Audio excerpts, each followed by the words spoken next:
Dis-moi, Greg, je pensais lancer ma chaîne YouTube. Est-ce que tu aurais des idées? Écoute, j'ai une idée en or, Rémi, et en plus une idée qui va te permettre de gagner beaucoup d'argent. Par contre, est-ce que tu parles plusieurs langues? Oui, oui, ouais, ouais, le français, le français. Ok, ça devrait s'arranger puisque je vais te parler de ces YouTubeurs qui ont des chaînes en plusieurs langues et du business model redoutable qu'il y a derrière. Bonjour et bienvenue sur encore un podcast tech. Une sélection du meilleur de la tech une fois par semaine. Salut Rémi, Salut Greg, comment ça va? ça va très bien. Je tenais juste à vous rappeler à tout le monde que désormais nous sommes disponibles toutes les semaines dans vos oreilles. Donc voilà, le moyen le plus simple de ne pas louper un épisode, c'est de s'inscrire à la newsletter ou encore mieux de directement s'abonner via votre application de podcast favori. Voilà. Et puis, je pense qu'il y a tous les liens en plus dans les notes de l'émission si vous Absolument, tombez sur nous. Donc, n'hésitez pas. absolument. Et deuxième parenthèse, hein, vu qu'on y est, merci beaucoup à toutes les personnes qui nous écoutent et surtout qui nous font des feedbacks. N'oubliez pas, si vous nous écoutez sur Encore ou sur Spotify, vous pouvez nous laisser un petit message directement dans l'application. Et si vous n'utilisez pas ces applications, mais c'est pas grave, vous avez plein de moyens de nous contacter directement dans la description, que vous soyez sur Apple Podcast, Google Podcast ou autre. Regardez la description, cliquez sur le lien et vous pouvez nous envoyer vos commentaires, vos désirs ou autre. Et Ok, du coup, super. Ouais. enchaînons. Alors moi, oui, moi je suis bien attiré là. Moi j'ai envie de faire plein de dollars avec ma nouvelle chaîne YouTube. Donc je suis tout oui. Ok, bah écoute, ça tombe bien puisque j'ai découvert un business assez récent finalement, qui est utilisé par certains gros YouTubeurs et qui est très très lucratif. Est-ce que tu connais MrBeast, Rémi? Non, pas du tout. Ah oui, oui, bah oui. Mais en fait, c'est. Ouf. Oui. Mais t'es fan de ça. Tu n'arrêtes pas d'en parler, bien sûr que je Ah, connais. il est C'est fascinant en fait. c'est celui C'est qui a des fait le comment ça s'appelle la Squid Game. production. Voilà, Squid Game, la grosse multi-production de Hollywood. Exactement. Alors, MrBeast, c'est un YouTuber, moi, que j'ai découvert finalement assez tardivement. J'ai dû le découvrir l'année dernière, mais il m'a juste impressionné parce qu'en fait, il a des moyens qui semblent démesurés. Il met énormément d'argent dans ses vidéos. La vidéo Squid Game, elle a coûté, je crois, 2 ou 3 millions de dollars à faire. Donc voilà, c'est quelqu'un qui est capable de mettre beaucoup d'argent sur des vidéos et du coup, bah ça donne des vidéos toujours. Enfin, c'est que dans l'excès quoi. Et Mhm. il y a beaucoup de choses où il donne beaucoup de choses, beaucoup d'argent aussi à des gens. Enfin voilà, il est beaucoup dans l'argent. Il fait plein de choses bien à côté, notamment d'un point de vue sur l'environnement. Il a planté, je crois, 20 millions d'arbres. Enfin, il fait vraiment des trucs à côté. Mais en tout cas, c'est un gros gros youtubeur. C'est même le plus gros youtubeur du monde. Pas Mhm. tellement en nombre d'abonnés, même s'il en a pas mal. Il en a quand même 80 millions. Mais c'est en tout cas celui qui, d'après le dernier classement de Forbes, est Mhm. celui qui a rapporté le plus en 2021. Ses revenus, ils sont estimés en effet à 50 millions de dollars. Pas Donc mal. on n'est pas du tout dans la, Pas dans la mal. petite PME. C'est une vraie industrie que le gars a lancée.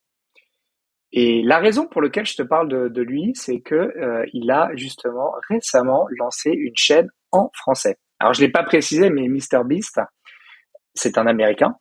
Ouais. Et du coup, tu te demandes peut-être qu'est-ce qu'il fait d'une chaîne en français. Un Américain qui parle français, quelle drôle d'idée. Et surtout que c'est pas le cas du tout. En Ouais. fait, sa chaîne, elle s'appelle MrBeast en français, tout simplement. Et au début, pour te dire la vérité, j'ai pensé que c'était un fake. Je pensais que c'était quelqu'un qui Ouais. reprenait ses vidéos et les Monsieur traduisait Bête. en français. Hein? Monsieur Monsieur Bête, Bête. exactement. Et en fait, non, pas du tout. C'est une vraie chaîne légitime. Elle a été lancée en fin d'année dernière.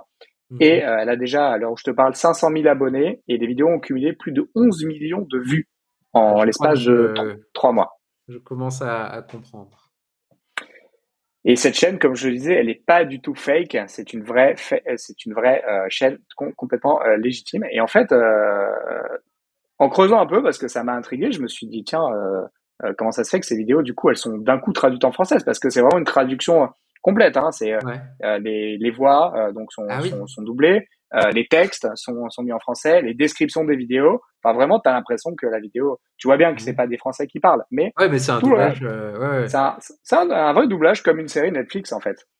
Et en fait, j'ai découvert que le phénomène n'était pas si nouveau que ça et que Ouais. surtout, il commençait à prendre pas mal d'ampleur. Eh ben écoute, je veux bien que tu nous expliques les recettes. Comment est-ce que ça marche? Est-ce que Alors, est-ce que j'entends que ça marche, vu qu'apparemment il y a beaucoup de vues, mais est-ce que du coup il l'a répliqué en même temps, la chaîne coréenne, la chaîne en mexicain, etc., etc. Alors en fait, moi, la première chose que je me suis posé comme question, c'est pourquoi est-ce que il double en français? Pourquoi il fait ça, tout simplement, alors que YouTube a des algorithmes et des systèmes de traduction automatique de sous-titrage qui fonctionnent très bien.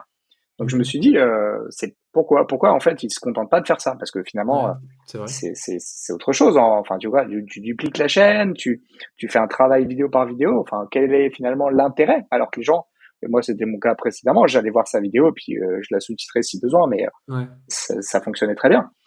Et en fait, effectivement, il l'a pas traduite qu'en français, il l'a traduit dans d'autres langues. Et comme je disais, il y a d'autres youtubeurs qui font ça.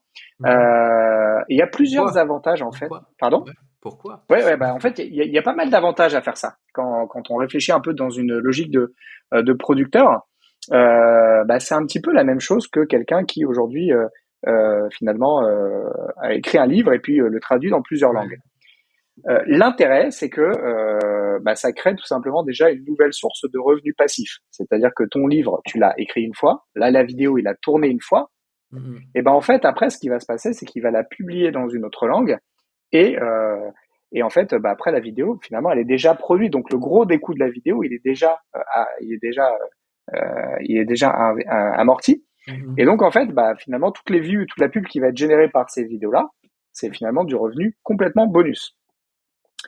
Ensuite, il y a un effet d'échelle qui est très intéressant, c'est qu'en fait, à chaque fois qu'il va rajouter une vidéo dans sa chaîne principale en anglais, bah, Mhm. finalement, ça va lui permettre de rajouter 5, 6, 7 Ouais, bien vidéos, sûr. suivant le nombre de déclinaisons qu'il aura, avec Mhm. des audiences bien entendu différentes, des audiences locales.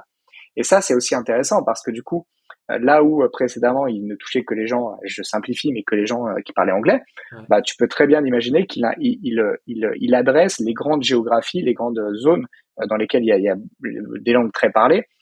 La Chine, je vais pas en parler parce que c'est un petit peu différent.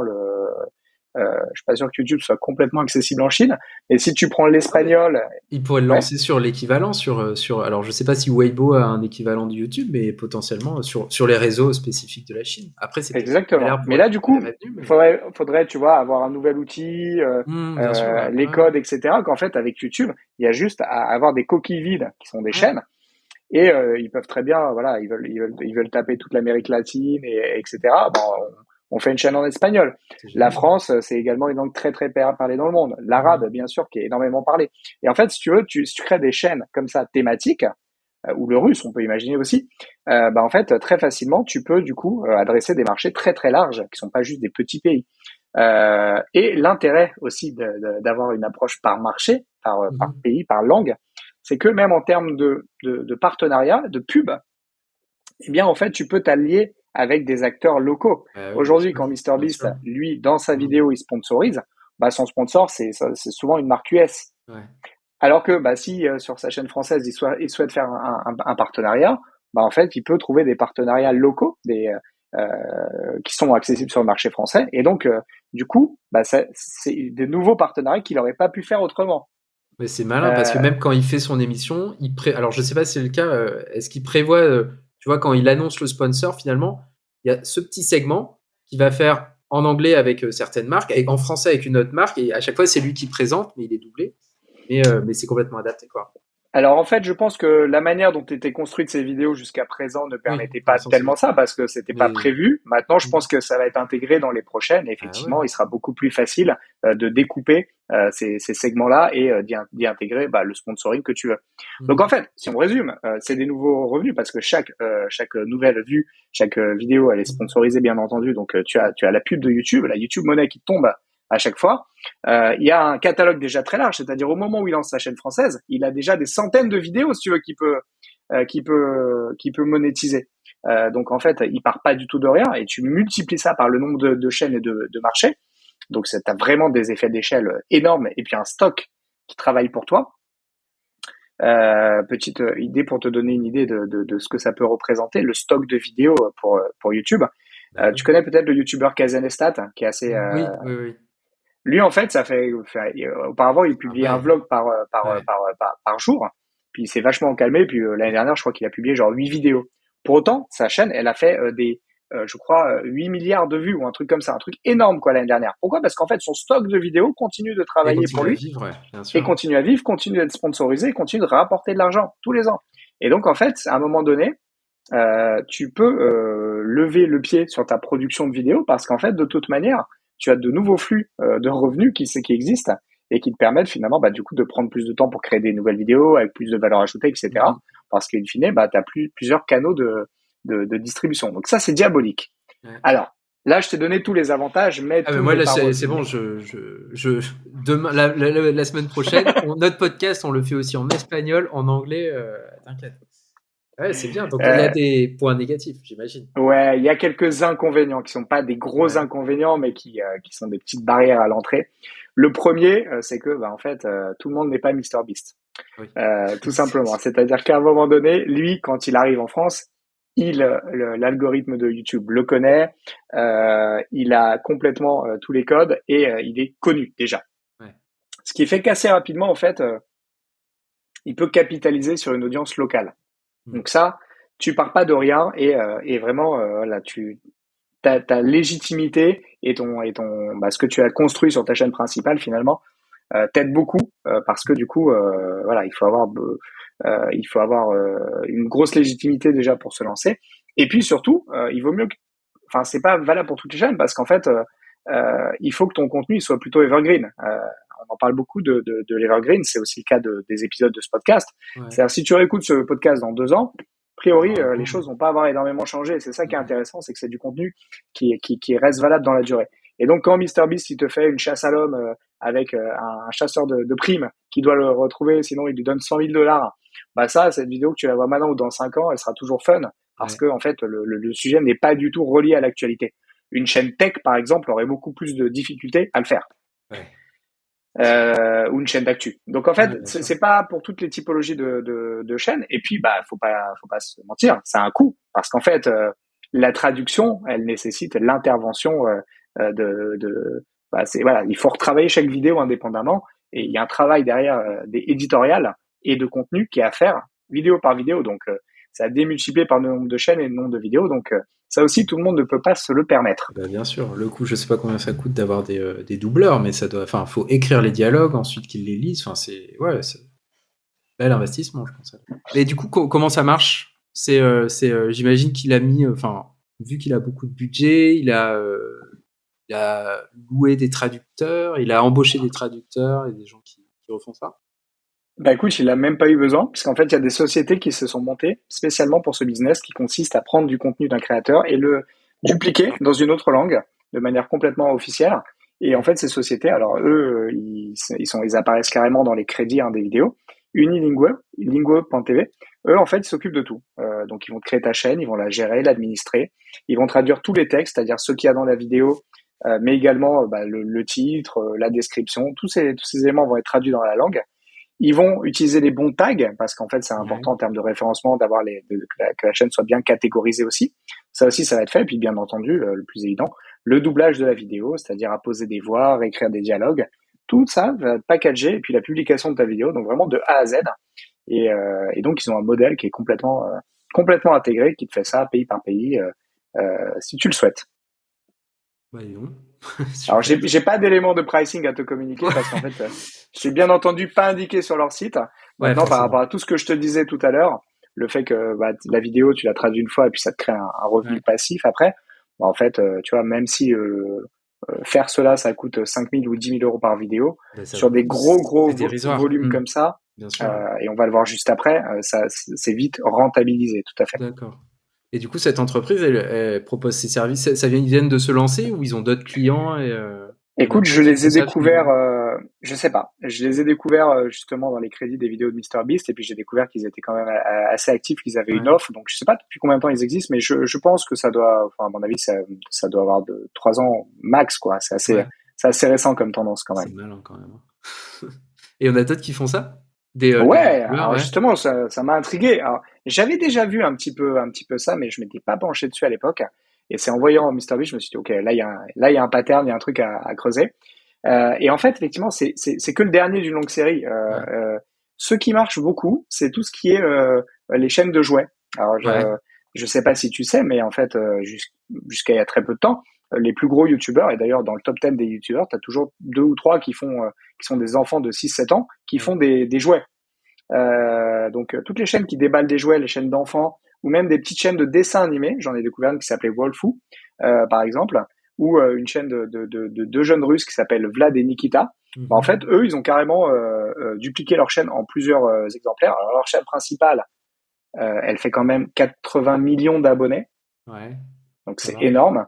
Et en fait, si leur chaîne secondaire, ils en ont plusieurs, qui cumulent 4, 5, 6, 8, 17, non, 17 abonnés, non. Mais en fait, ils ont en gros, tu peux quasiment doubler le nombre total d'abonnés si tu cumules Ouais, bien l'ensemble sûr. des chaînes qu'ils ont dans les Euh, différentes langues. Et donc, à chaque chaîne, bah, t'as une vidéo comment dire, t'as une vignette différente, tout est traduit, bien etc. sûr. Et donc, ouais, leur chaîne secondaire, la plus petite, elle fait 4 millions d'abonnés, quoi, quand même. Tu vois, c'est C'est juste du délire. pas mal. Et, et donc, tout ça, en fait, bah, je crois que ils sont plutôt russes. En fait, t'imagines que derrière, voilà, en traduisant les chaînes, ils peuvent adresser le monde entier et Mhm. avoir des volumétries qui dépassent largement celles de Explose, leur langue bien d'origine. sûr, ouais. Bien sûr. Et donc effectivement, bah, les chaînes les plus grosses chaînes, notamment celles qui peuvent être dupliquées par leur contenu, se sont lancées dedans et en fait ça marche pas mal en fait quoi.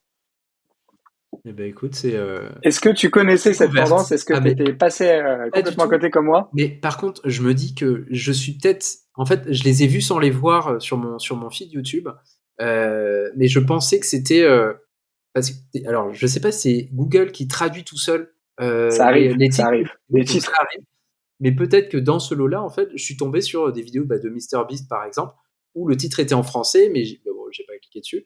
Mais, Ça mais rend les le titres. truc encore plus fourbe, effectivement. C'est-à-dire Ouais, que ouais, YouTube traduit ouais. automatiquement les titres d'une autre langue. Alors, il y a un moyen de voir que quand c'est le cas, c'est qu'à la fin du titre, il y a un petit picto, c'est une lettre chinoise qui indique, ça c'est le petit picto que tu vois quand il y a Ah, une traduction habituellement. ah ben, je savais pas. Et ben ça, du coup, tu peux voir que ça a été traduit. D'accord. Mais effectivement, après, en regardant le nom de la chaîne, souvent tu as un indice. Ah, mais c'est Et bien. surtout en regardant les descriptions qui, elles, ne sont pas traduites Ah oui. habituellement, bah là, tu sais quoi. Bingo. Bah écoute, c'est Et c'est un, super, enfin super intéressant comme sujet. Je ne m'attendais pas du tout. Enfin voilà, le titre, je n'avais lu que le titre et du coup ça a un peu excité mon imagination. Mais c'est comme quoi, hein.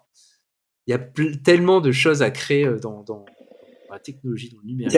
a, complètement. Et puis Incroyable. il y a d'autres manières de monétiser justement des stocks de vidéos, des Ah ouais, audiences. Mais ça, je te le garde pour une autre fois. J'avais également trouvé un article très intéressant aussi. Donc, cool, suspense. on fera dans quelques semaines Avec un grand autre plaisir. épisode dans lequel on abordera d'autres sujets. Mais ça, c'était du lourd quand même. Ouais. Ah ouais, non, bah du Quand coup, le je plus sais gros que youtubeur du monde fait une chaîne en français, c'est qu'a pose une priori, question. il y a quelque chose à faire. Ouais. Cool. Bah écoute, on va réfléchir. Nous, on va faire peut-être pour la prochaine levée de fonds. Again, a Alors, podcast tech. yet another podcast Ah, tech. c'est pas mal, Yetonoza. Ah, c'est Ah, pas mal, ouais. écoute, on y va. Ok. Bah Surtout écoute, maintenant qu'on publie nos podcasts toutes les ouais, une semaines, fois par semaine, ça va on être va avoir un paquet de incroyable. contenu là. Ok, Bah, super. Bah écoute, merci merci beaucoup, Rémi en Greg. tout cas. Merci pour cette révélation. Et donc, sujet de la semaine prochaine?